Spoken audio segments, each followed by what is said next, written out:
Welcome to this jBuilder tutorial.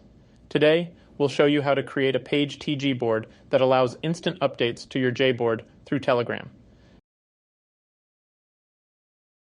To start, create a new Telegram group and add 2 bots as members, DropMeBot and Taipei101bot.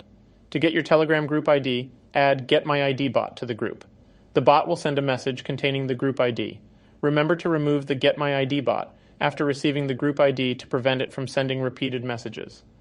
Note that the Telegram group ID may change if there are multiple admins or if the custom title of an admin has been changed. Once the group ID is established, it will remain the same even if the number of admins changes. In jBuilder, create a new panel and set the app URL field to page TG.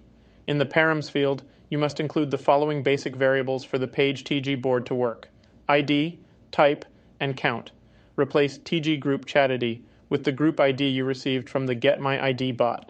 Replace ABC with the desired content type such as YouTube, photo, text, URL, PDF, MD, 360, or video. Replace DEF with the number of items to display on the board. To display multiple types of content, add title between ID and type in the Params field. Remember to include the necessary information for each column, such as ID, and separate each piece of information with commas. Save your board and integrate it into a jBoard.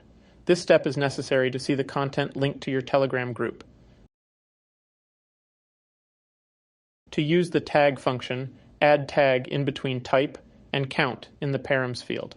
Replace GHI with the desired tag. Don't forget to add commas between variables in the Params field.